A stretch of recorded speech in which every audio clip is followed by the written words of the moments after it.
The South Platte River, a little bit of high country heaven, full and lazy, flowing northeast out of Denver, Colorado. Almost no one would ever guess that for most of the year, 85% of this sparkling river is water that has been treated and returned to the riverbed by Metropolitan Denver's main wastewater treatment plant. Things were a little different in 1846 when explorer Francis Parkman first saw the South Platte. On the fifth day, we saw late in the afternoon what we supposed to be a considerable stream, but on approaching it, we found to our mortification nothing but a dry bed of sand into which the water had sank and disappeared. Fast forward to the late 1950s. The area around the upper South Platte River had become metropolitan Denver, a city of 500,000 people. And by this time, a lot of them wished the South Platte River could simply disappear. After undergoing primary treatment at the various plants, the wastewater from the entire metropolitan area, from all the sewers of Denver and its suburbs, was being returned to the South Platte, cleaner than sewage, but not as clean as it could be. This created a serious threat to public health. And when it all came together, the smell was just awful. Well, Leroy, here we are at Bar Lake.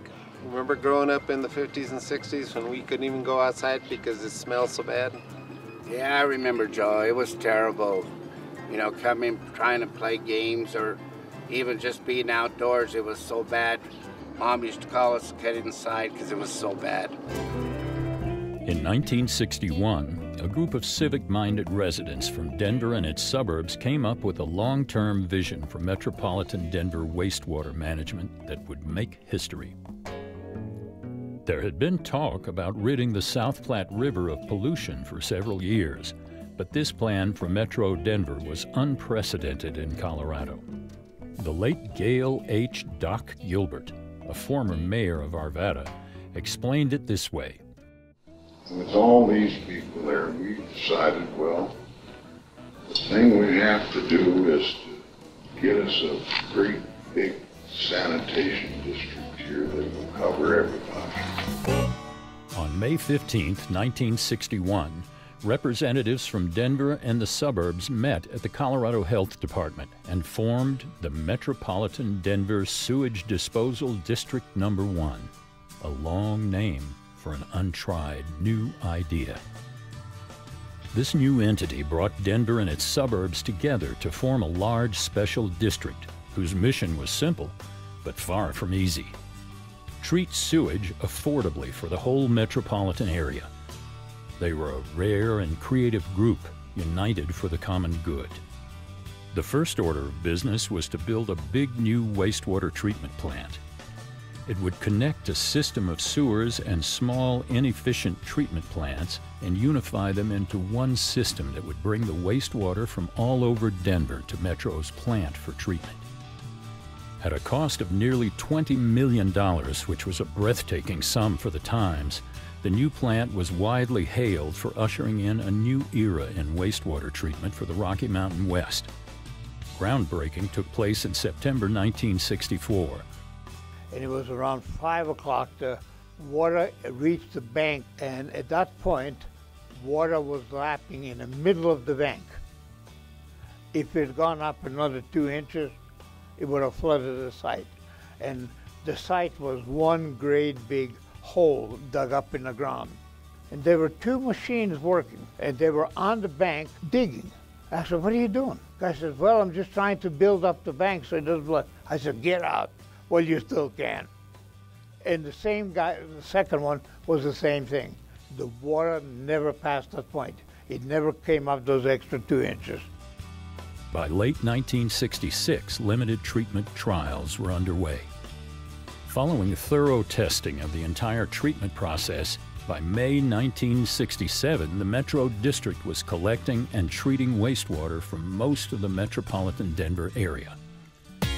Due to the metropolitan area's rapid growth and increased water use, by 1972, barely a decade from the idea stage, the plant's hydraulic capacity was being routinely exceeded.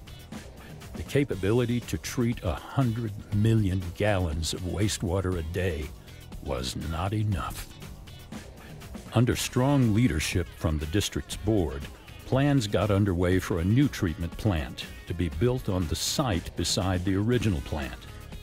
In May 1974, construction began on a $37 million facility that would increase the Metro District's secondary treatment capacity by 75% and boost the primary treatment capacity by an amazing 150%. Looking to Metro's long-term future, the new facility added 8 anaerobic digesters, dramatically increasing the ability to treat the tons of biosolids that are generated and recycled each day as a part of Metro Denver's wastewater treatment process. The new South plant also featured computerized controls, a daring new twist in the late 70s. In our world today, it's difficult to imagine any facility this complex without computer controls, let alone a big one like Metro. But such a use of computers at that time was cutting edge.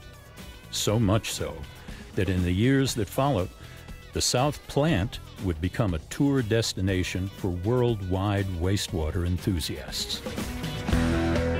The Metro District pushed hard in the late 1970s and 80s to solve its solids management problems. Along the way, it became a national leader in research and methods development for treating wastewater solids for use as a safe soil amendment.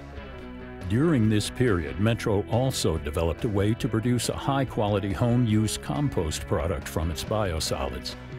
This product became very popular before production was halted in 2009 to make way for a huge facility upgrade to remove nitrates and ammonia. One of the most exciting and innovative new parts of the process was using methane to produce heat and light.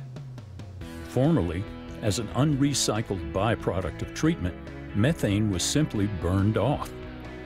Now it runs jet engines that turn generators which help us heat and light our power-hungry facility. As the 80s came to a close, the South Platte was not the same river it was in the late 50s. New dechlorination facilities and a treatment upgrade to reduce ammonia improved the quality of the water in the river, making it a better place for recreation, domestic and industrial water supply, and for the fish to live and to thrive. But no words are needed to convey the transformation of the river and its environment for all of us. The 1990s was a period of consolidating gains and optimizing operations.